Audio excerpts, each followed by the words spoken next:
A lot of people get this so mixed up where they think that lifting heavy or even moderately heavy is about using as crappy a form as you need to move the bar from point A to point B. Well, that's one way of doing it, but that's usually what's going to lead to lacking results and is going to lead to more of the joint issues and just burnout, to be honest, okay?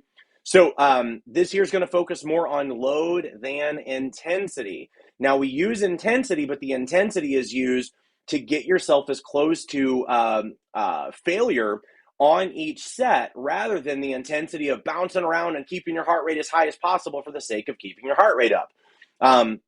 So heavier weight, it'll be less aerobic or less cardio, less balance and athletics. And when I say balance, I mean you're not going to need as much stability, in doing these where you're doing like a single leg or a plank row or something like that. It's just going to be focused on the muscles you're trying to grow rather than focus on just trying to obliterate your body in 30 to 40 minutes. Okay.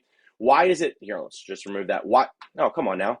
Why is it different from HIIT? Well, lower intensity, but higher volume and heavier weight. That's the first one. Second is it's going to focus on strength and size over calorie burn and plyometrics. I've already mentioned that, but it's so important to keep in mind. The other thing is your rest periods are going to be a little bit longer. Now, when you look this up, a lot of times people are going to say anywhere from 1 to 3 minutes. That's more of a focus for strength, whereas if you do want more hypertrophy and strength, 30 seconds all the way up to 2 minutes is going to be ideal.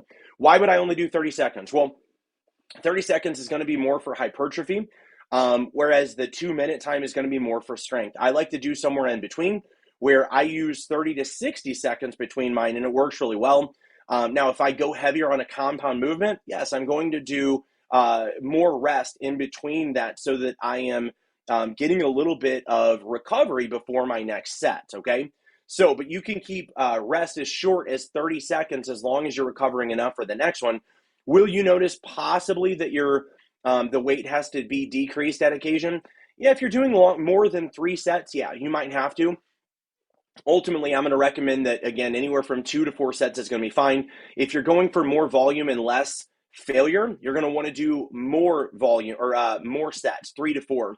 Whereas if you're able to go for more of that maximum effort intensity on your actual sets, all you really need is 2 if you're going to as close to failure as possible. Okay. Now, the next one, how many days for strength and hypertrophy?